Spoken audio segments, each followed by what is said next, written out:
Muy bien, qué interesante es hablar de esto, y yo creo que debemos cambiar el paradigma, que no únicamente la coronariopatía es una causa de emergencia igual que el sangrado, sino cambiar la forma de pensar que la sepsis es una forma grave y urgente, una emergencia, como dice ahí, de tratar a una persona que la presente.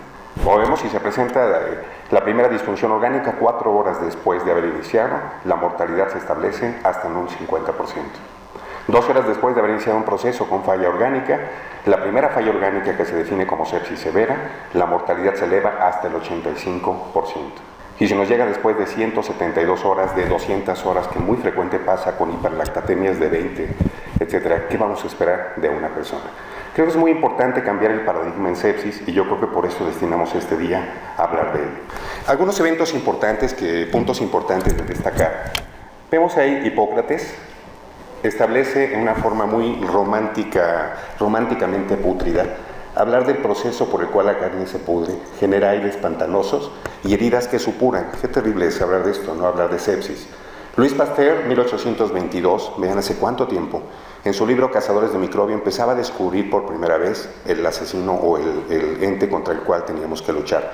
Obviamente no causó nada porque no había antimicrobianos, pero sí descubrió contra lo que teníamos que luchar.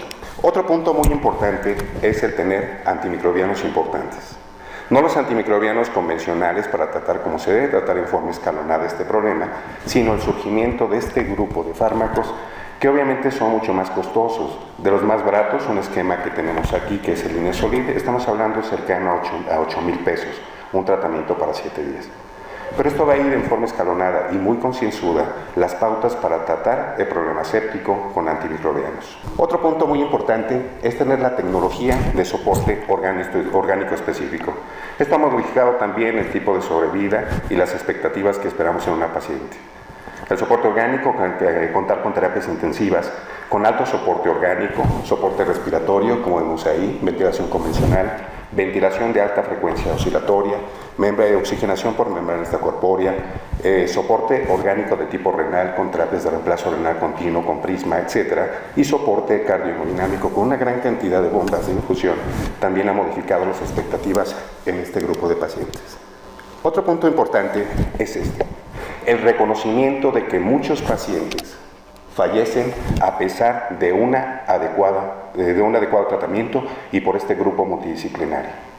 Se tiene médicos preparados, se tiene una tecnología de vanguardia, se tiene soporte orgánico para establecerla y se tienen los insumos para darle el soporte a este grupo de pacientes, y aún así algunos de ellos fallecerán. Entonces, el reconocimiento de que es principalmente el huésped, además del patógeno, quien conduce a la patogénesis de la sepsis, mediado por genética, que lo vamos a ver, mucha codificación genética, esto tiene que ver con la misma. Otro punto importante: el tratamiento de nosotros debe ser basado en guías. Obviamente no es una forma de establecer, pero sí es un consenso bien formal que nos oriente a establecer la forma de tratamiento. No por escuelas, y vamos a hablar de una de ellas, que son guías y protocolos en el tratamiento guiado por metas en campañas de sobreviviendo a la sepsis. En fin, de estos puntos importantes en tema, desde 1992, vean, 500 años después del descubrimiento de las Américas, se establece la primera definición formal, ahora sí, de lo que es la sepsis. Entonces, la sepsis es una respuesta inflamatoria sistémica a una infección. Desaparece el término y la controversia si era septicemia, si era bacteria, si era demás, y la septicemia es un término innecesario. Otros puntos importantes es definir lo que es la sepsis severa, y es aquella sepsis o aquella respuesta inflamatoria sistémica a una infección que ya provoca disfunción orgánica. Y obviamente el choque séptico es la sepsis complicada con hipotensión refractaria al manejo con la reanimación con líquidos, y existe este término muy importante que es la hiperlactatemia. En el 2003, los signos de respuesta inflamatoria se establecen que se producen en condiciones tanto infecciosas como no infecciosas. No son útiles para distinguir sepsis de otras condiciones, y esto es lo que todos ustedes conciben, lo que todos concebimos como sepsis: taquicardia, taquipnea o bien una determinación de CO2 en gasometría arterial mediante capnografía, o temperatura, ya sea hipotermia o hipertermia, y la presencia de leucocitosis, leucopenia o también la presencia de pandemia. Eso es respuesta inflamatoria. Entonces se establecen muchos, y lo vamos a ver cómo genéticamente se establece esto, y muchos datos y detalles, Todos conllevan a sepsis desde la respuesta inflamatoria sistémica. La misma respuesta inflamatoria sistémica a una infección ante cualquiera de los agentes establecen lo que va a ser la sepsis grave. Por definición, entonces, sepsis, esta definición me gusta, es la definición que establece el doctor Carrillo Esper, alguien que le gusta mucho en terapia intensiva meterse ante este tipo de protocolos. Es una respuesta inflamatoria sistémica a la infección. Se caracteriza por disfunción del endotelio y de la microcirculación, secundarias al desequilibrio en los sistemas de coagulación y el sistema inflamatorio. Entonces, concebir lo que es sepsis sin conocer lo que es la microcirculación y sin conocer lo que es el endotelio, pues definitivamente es sumamente difícil. Y nos quedaremos que es una respuesta con fiebre y secundaria a alguna bacteria y dar tratamiento con antimicrobianos. Hablemos de microcirculación. Vean qué interesante es todo esto, ¿no? Si sacáramos todos los vasitos sanguíneos, todo lo que es la microcirculación, y los extendiéramos, el tamaño o la longitud que presentan estos es aproximadamente de 40.000 kilómetros. Es decir, nuestros vasos sanguíneos le darían la vuelta al mundo con cientos de millones de arteriolas, más de 10 billones de capilares y más de 60.000 millones de células. Y todo esto mediado por una maravilla de la ingeniería humana, creada obviamente por toda la evolución que hemos tenido, y cómo mediante un solo volumen latido o volumen sistólico, hablemos cómo con un solo volumen de 70 mililitros, el cuerpo, el corazón es capaz de bombear sangre a esos 40.000 kilómetros de tubería. Y eso lo hace repetidamente durante todo un minuto y durante toda la vida, para llevar a cabo todos los procesos que se deben llevar mediados por esta circulación. Vean, esta técnica es muy interesante.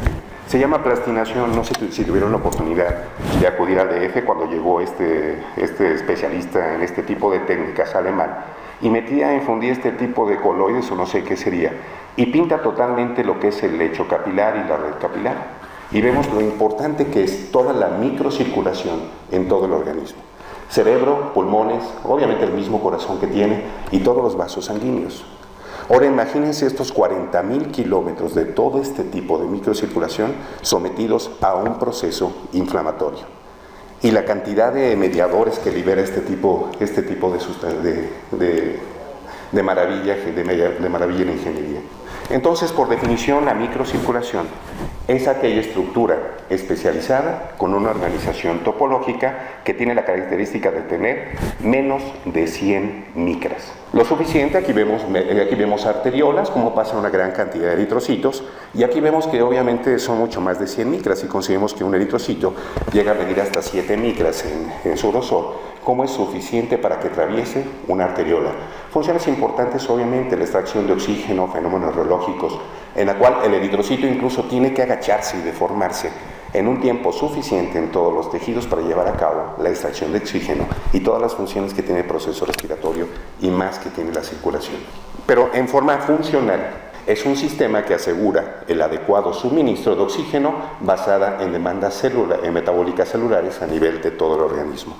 Y las funciones, esto se publica en Anesthesiology, lo pueden leer, microcirculación endotelio, que es muy interesante, entrega oxígeno y nutrientes, habíamos visto, a más de 60.000 millones de células, intercambia fluido sangre, elimina residuos, entrega hormonas a órganos diana, es una disponibilidad de línea de defensa contra patógenos, tiene propiedades biológicas y obviamente función órgano específica.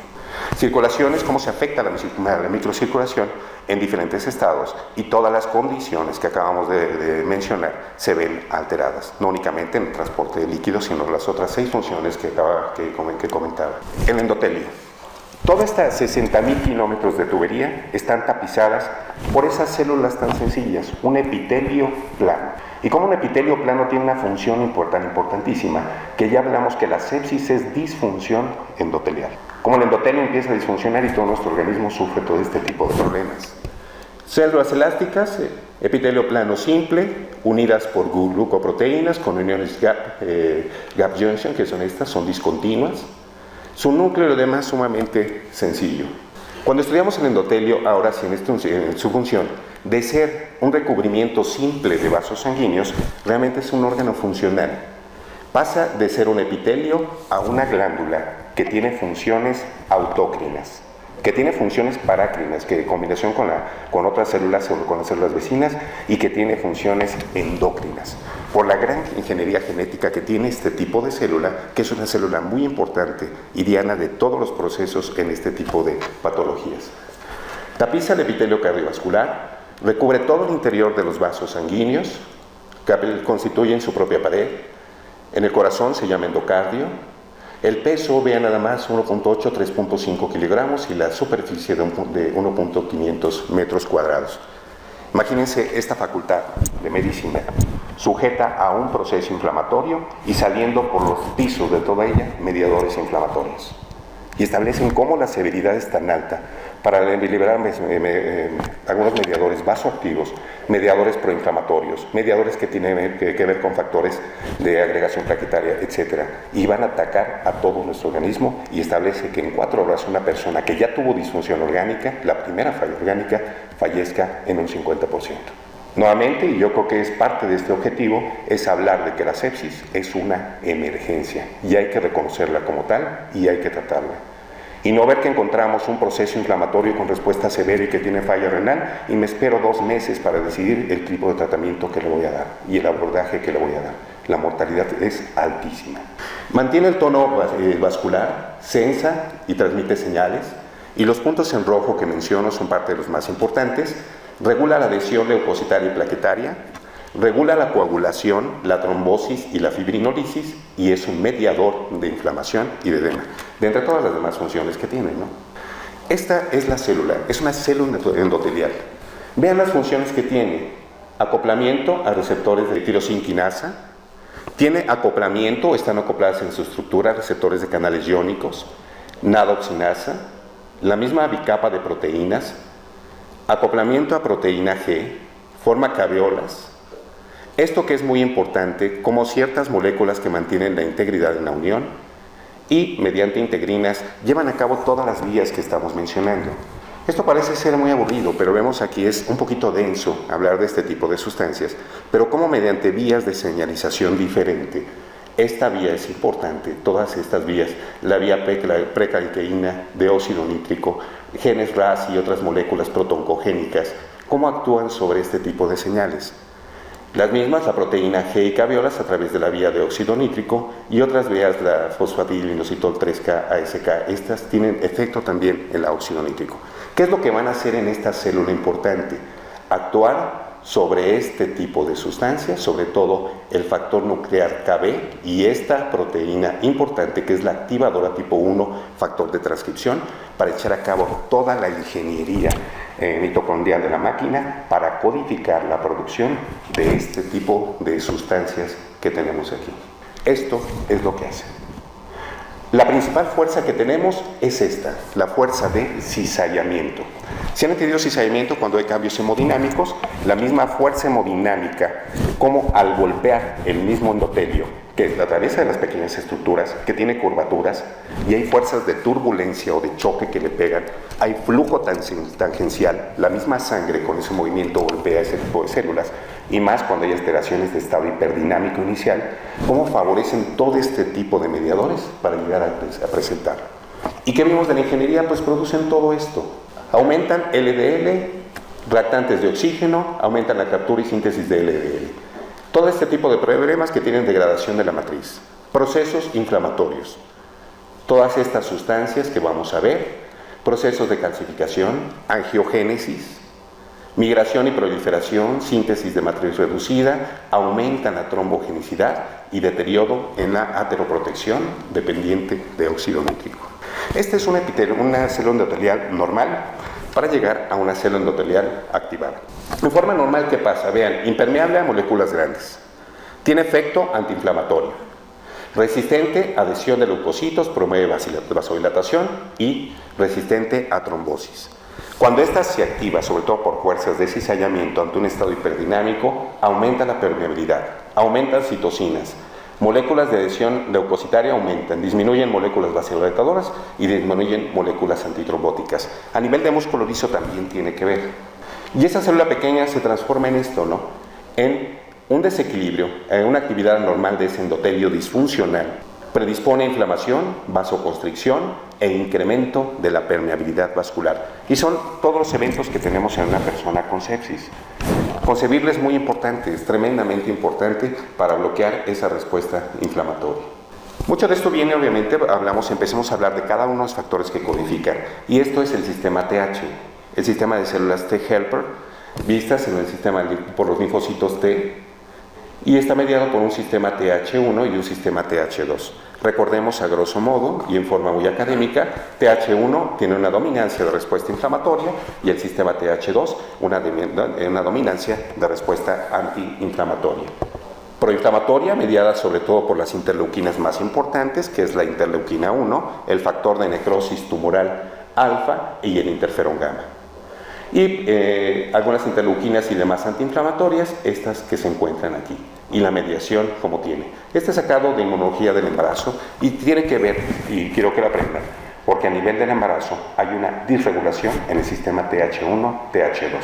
Todas este tipo de sustancias, moléculas de adhesión liberadas por el endotelio, y vimos cómo esa simple fuerza de cizallamiento, establecida por un estado hemodinámico, establecida por las características de la bacteria, liberan todo este tipo de sustancias ya codificadas por la misma célula endotelial. Y vemos selectinas, la reconocen ustedes, integrinas y una cantidad tremenda de inmunoglobulinas. Selectinas, recuerden, y esto es muy académico, la selectina EPL, asociada al endotelio, asociada a plaquetas y asociada a leucocitos con un punto de fijación o un ligando en este sistema de Lewis. Integrinas, que están en leucocitos, inmunoglobulinas, que son básicamente las moléculas de adhesión al epitelio, ya sea intracelular, vascular o plaquetaria. Plaquetas endotelio. Las selectinas entonces son un endotelio activado, y esto es muy importante, vean ustedes, cuando se activó el endotelio, expresa P-selectina o selectina plaquetaria, 2 horas después expresa la selectina E. ¿Qué establece eso? Que en algún momento, si esas pacientes que a pesar de ser tratadas en forma oportuna, adecuada, por un equipo multidisciplinario, con tecnología y soporte de vanguardia, es más, casi por Monsina ahí pegadito o abajito de Dios, y que van a fallecer, van a existir nuevas terapias para tratar este grupo de pacientes, modificando la respuesta inmunológica que exhibe cada persona en forma genética. Y tenemos puntos, modificación de E-selectina y P-selectina. Si no se produce la L-selectina, vean, la respuesta inmune puede ser 10 veces más lenta. Entonces, si existen modificaciones de este tipo o fármacos que modifiquen este tipo de respuesta inflamatoria, la posibilidad de tipo de intervención terapéutica va a cambiar mucho más todavía. Integrinas, implicadas en adhesión celular, se expresan principalmente en leucocitos circulantes, facilitan quimiotaxis y requieren cationes divalentes de magnesio. Las citoquinas son estas principalmente y están expresadas en la extravasación. Es regulada por respuesta inflamatoria, inducen vasodilatación, enlentecen el flujo sanguíneo, facilitan la unión intermolecular, y aunque no se las conozcan, sabemos que estas sí pueden ser determinadas, valoradas y son mediadas por este tipo de respuesta inflamatoria. Estos puntos son interesantísimos. Vea, principalmente en venas poscapilares se reducen fuerzas de cizallamiento, pero estos eventos los conocemos, vean, quimioatracción, liberación de interleuquinas, interleuquina 1, factor de necrosis y quimiosinas. ¿Cómo las células se adhieren a este endotelio? Este es el endotelio vascular, y cómo se empieza a ver un proceso. Rodamiento, cómo se desplazan al sitio de inflamación esos leucocitos que ya se encuentran alterados, el proceso de rodamiento en sentido inverso al flujo. Adhesión estable, las mismas integrinas ya codificadas por el endotelio que se fijan completamente a la estructura endotelial y se encuentran pegadas mediante moléculas de adhesión. Y este punto que es la diapédesis, si recuerdan la transmigración, como el mecanismo de penetración de la membrana basal es muy discutido, y yo creo que cómo van a penetrar, imagínense una célula, un leucocito penetrando ese endotelio, atravesándolo y sin provocarle posteriormente lesión. Esto es lo que es la transmigración, y si vemos cómo este se fijó completamente y estaba adherido, y aparece esto. La leucocitosis es mediada por este tipo de las mismas células endoteliales que codifican la producción de este tipo de sustancias.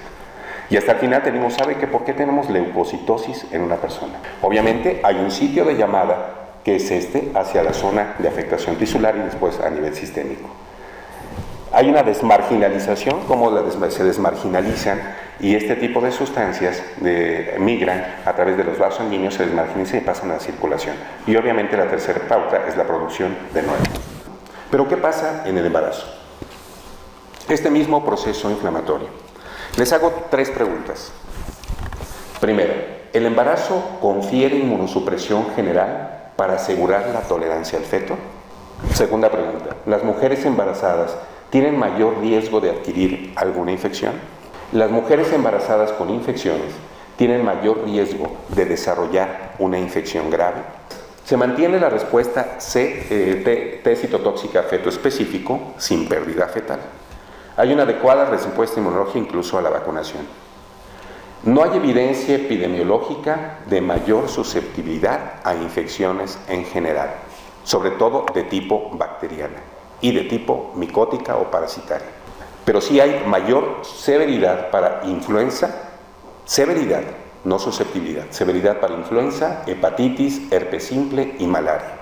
Y evidencia limitada para VIH-1, sarampión, viruela y varicela. Este artículo es muy interesante de New England, vean la característica, cómo no aumentan la sensibilidad salvo en listeria. Malaria que no tenemos afortunadamente aquí en el estado, pero sí mayor severidad frente a infecciones de tipo viral. Y esto nos consta, cuando vino la epidemia, el problema que tuvimos en el 2007, 2008 de influenza, la mujer embarazada, si no se trataba con medicamento 48 horas antes de haber empezado el problema, créanme que se moría. Y la mortalidad a nivel de todo el estado aumentó, y a nivel de todo México aumentó notablemente, son las principales, el disparador de nuestras tasas de mortalidad en la terapia intensiva en ese tiempo, ¿no? Y como tenemos una paciente, después de 2 días, los pulmones estaban blancos y la paciente estaba serpeada, ¿no? Tenía falla renal, tenía falla multiorgánica. Entonces sí aumenta la severidad a infecciones de tipo viral. Entonces el embarazo se concibe como una condición inmunológica modulada. No es un estado de inmunosupresión. Disminuye la inmunidad adaptativa en las últimas etapas del embarazo. Aumenta la severidad de enfermedades infecciosas. Disminuye el número y función de CD4, CD8 y células natural killer con efecto antiviral. Aumenta la inmunidad innata, fagocitosis, expresión de alfa-defensinas, recuento de neutrófilos, monocitos, células dendríticas y previene el aumento de la susceptibilidad a infecciones en general. Es decir, el embarazo previene de infecciones normales en general, pero aumenta la severidad de infecciones de tipo viral. Esto expresado obviamente por niveles hormonales que tienen que ver con esto y las características que tienen. Aquí lo vemos. Tercer trimestre incrementa la severidad de este tipo de infecciones, sobre todo influenza, que nos interesa mucho. Incremento de monocitos, macrófagos, células dendríticas, polimorfonucleares y disminución de la respuesta TCD4, TCD8 y células natural killer. Severidad entonces debida probablemente a cambios hormonales.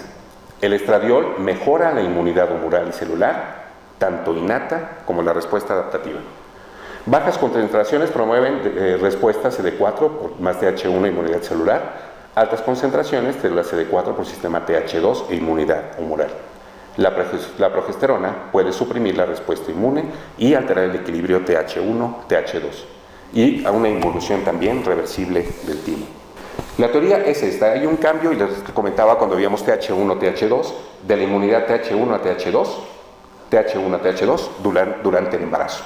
Y recordemos que TH2 tiene mayores efectos de protección a nivel o respuesta antiinflamatoria. Es decir, hay una mejor respuesta a este tipo de sustancias. En términos muy globales, reducen los niveles de citoquinas inflamatorias y aumentan los niveles de actividad de células fagocíticas. ¿Qué pasa con la placenta? Que son pacientes ya graves que tenemos nosotros y que aumentan la mortalidad de este tipo por otras causas también no necesariamente asociadas a problemas infecciosos iniciales. La placenta es un sitio inmunológico activo, es capaz de interactuar y responder a patógenos.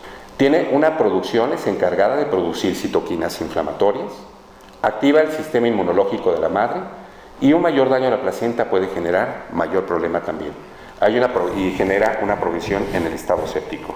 Entonces, si tenemos alteraciones en la placenta, problemas de hipoperfusión placentaria e incluso hipoperfusión placentaria muy prolongada, ¿como cuáles? Pues la principal causa que tenemos. La enfermedad hipertensiva del embarazo es un problema de hipoperfusión placentaria que va a desencadenar una gran cantidad de condiciones patológicas. Y si esta placenta se encuentra alterada, principalmente preeclampsia severa o severa complicada, síndrome de una microangiopatía trombótica, un síndrome de MATI. Encontramos que un órgano principal, muy importante en la mujer, se encuentra con alteraciones también a nivel inmunológico. Y sumamos una paciente con enfermedad hipertensiva del embarazo grave, más invasión, o bien que tiene todos los problemas propios de la infección en el embarazo, o asociadas a la causa endometrial, a la causa del embarazo, u otras sistémicas, encontramos una paciente sumamente grave. Y no infrecuentemente las tenemos, ¿no? Tenemos pacientes hospitalizadas ahí.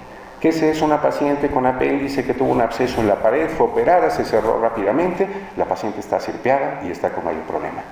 La paciente tiene preeclampsia. ¿Qué pasa ahorita? Lleva 30 días casi en el hospital y no hemos logrado sacarla todavía. Nos hizo un derrame paraneumónico y expresamos toda la codificación alterada por un problema séptico más un problema de hipoperfusión placentaria que tiene que ver con la respuesta inmunológica en la paciente. Como fisiopatología, la respuesta al huésped entonces es compleja, variable y prolongada. Exhibe características genéticas y enfermedades coexistentes, tiene características propias del patógeno y hay mecanismos proinflamatorios y mecanismos antiinflamatorios. En grandes rasgos, esto es lo que pasa en la respuesta inflamatoria. Es muy denso hablar de todo, me parece ciencia ficción, pero lo tenemos ahí y vemos cómo existe esto. La dirección y duración, extensión del proceso inflamatorio, la que sigue, está determinada por factores del huésped, ambientales, genéticos, edad, enfermedades, medicación, etc. y por factores patógenos, carga, virulencia, patrón molecular y asociado al patógeno. Entonces, todo este reconocimiento de patrones viene mediado por este tipo de receptores.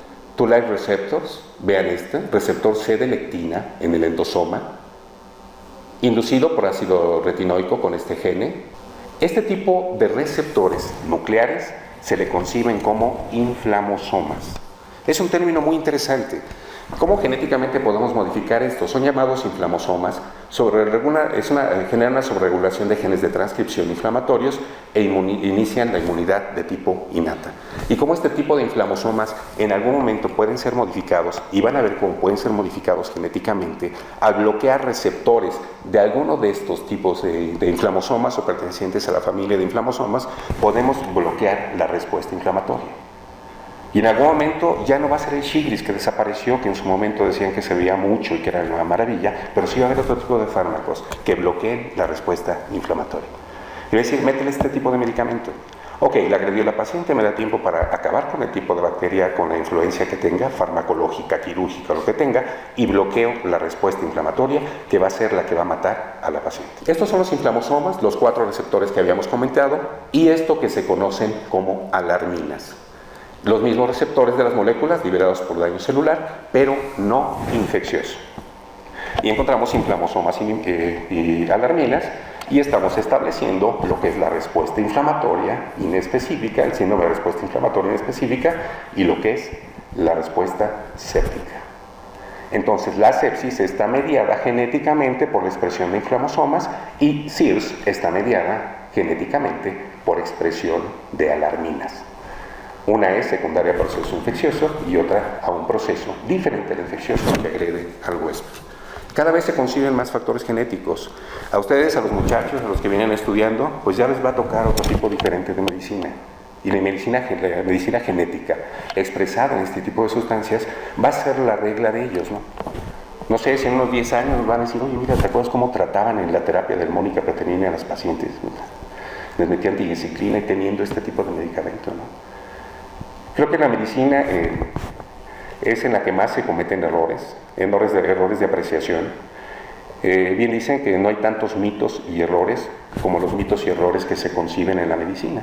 Y vamos avanzando y vemos muchos fármacos que eran los fármacos geniales y además que confiamos para tratar a las pacientes, nos dábamos cuenta que actualmente son inútiles. Y la medicina basada en evidencia clínica, en evidencia de recuperación, han echado abajo este tipo de protocolos.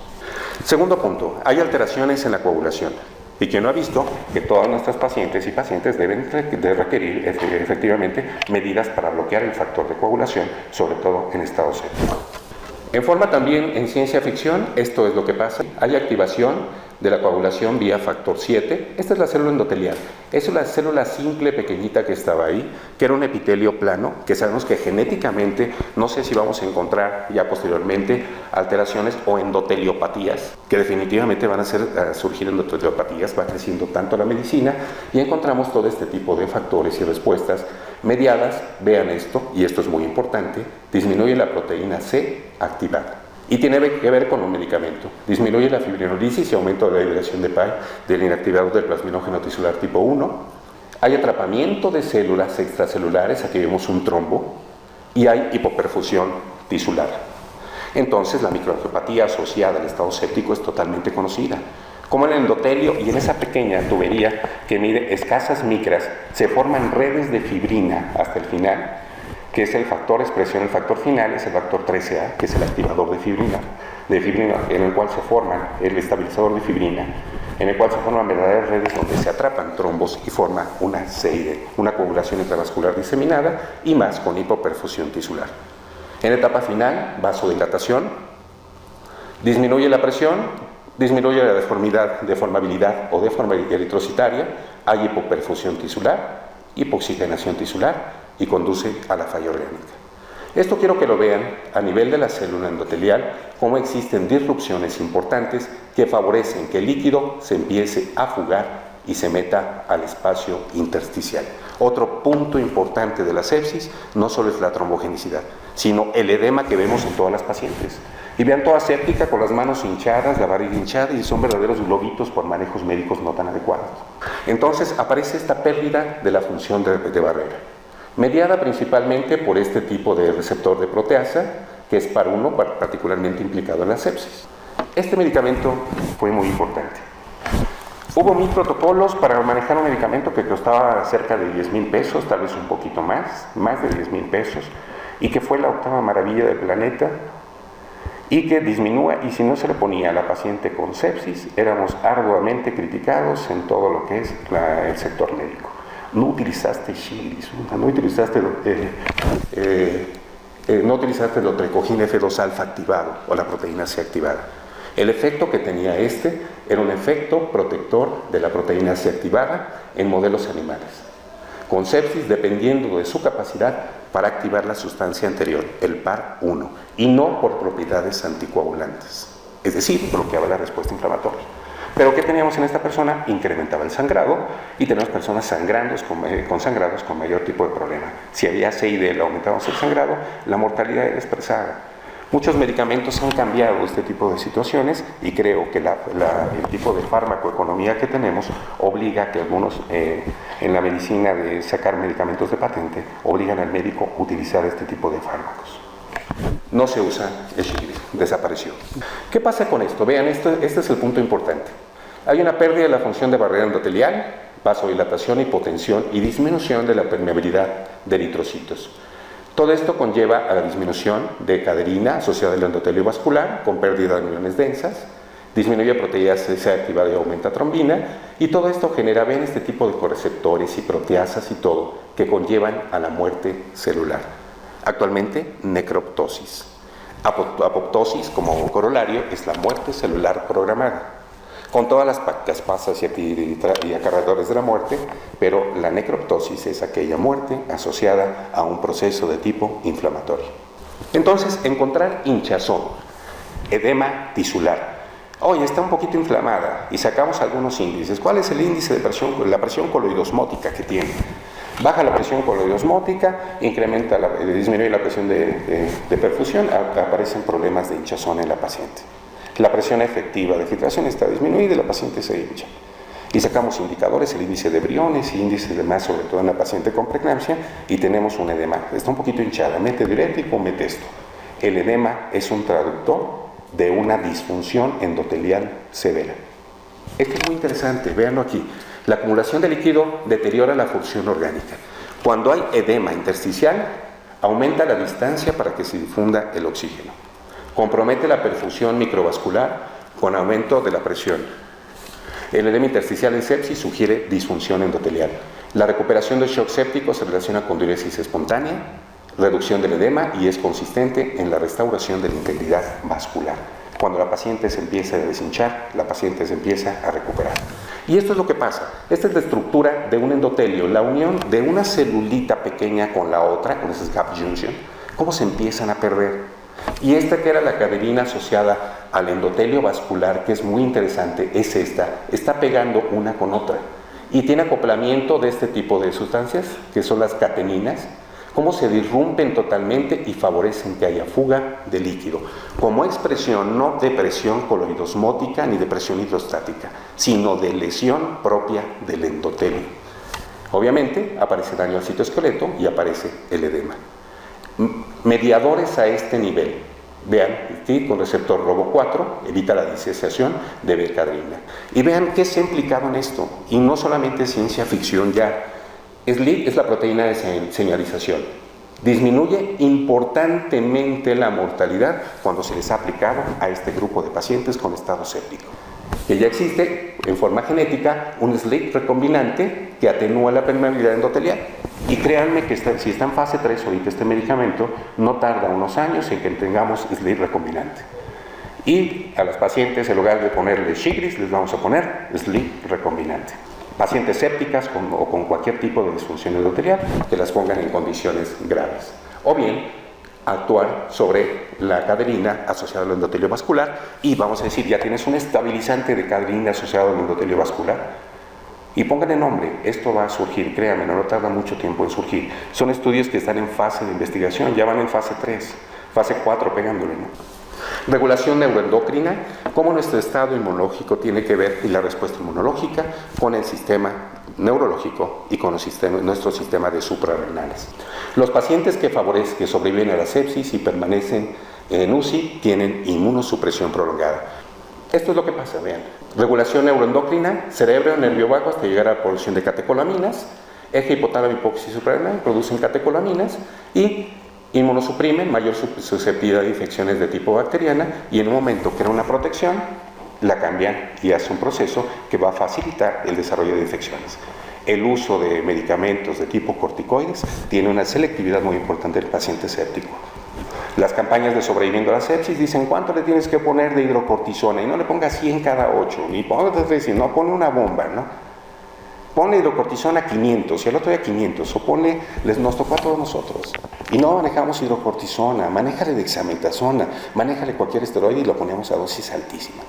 Disminuye, aumenta la infección y esto cambió ese paradigma en el manejo de sepsis. Entonces, una UCI moderna, con una capacidad de proporcionar un apoyo vital organizado, la mortalidad es del 20 al 30%. Y ya descubrimos que no depende del médico. Bueno, muchas veces sí. De la tecnología, algunas veces sí. De los insumos, también. Nuestra terapia intensiva, afortunadamente, considero que tenemos un grupo muy especializado en el manejo de este grupo de pacientes. Existe voluntad política que nos ha facilitado toda la tecnología que tenemos. Aquí tenemos un fundador, el doctor Méndez, que luchó con laboratorios y con demás para conseguirlo. Hay voluntad política para darnos cierto grupo de fármacos, incluso fármacos muy caros como el factor 7, 8 y factores de coagulación, que cuestan 70, 80 mil pesos. Se les ha proporcionado y aún así van a fallecer las pacientes. Mucho de esto depende de la oportunidad de manejo, del tiempo en que nos lo envíen y muy precisamente en el estado séptico del tiempo en cual sea enviada una persona. Cambiemos ese paradigma, evitemos esto, evitemos personas que tienen este tipo de problemas. ¿Sabes que es una paciente séptica que tiene 7 días con proceso séptico y llega con falla multiorgánica? Y de la falla multiorgánica, ¿qué sigue? Sigue el choque séptico en fase vasodilatada, que se llama preconización de la muerte de la paciente. Y no espero una paciente con hiperlactatemia, con acidosis metabólica severa, que me llega con 20 de lactato, que está muerto y ha pasado en anaerobiosis muchísimo tiempo, y ese proceso de necroptosis lesionó todo el sistema de tipo celular. Y esa célula endotelial, que es el punto clave de la sepsis, ya no funciona como tal. Está derrumpida, tiene hoyitos, se echó a andar todo el proceso de lesión de membrana y tenemos este tipo de resultados. Pacientes que requieren terapia de soporte multiorgánico, que están pagando mínimo 70 mil pesos día en terapia intensiva por un proceso que pudo haber sido reconocido antes de tiempo. Creo que vale la pena reconocer, y algo muy importante para mí en esta plática es cambiar el paradigma con respecto a la sepsis. La sepsis es una emergencia. No en vano le destinaron el día 13 de septiembre como Día Internacional de la Sepsis. Reconoce la sepsis, es una emergencia.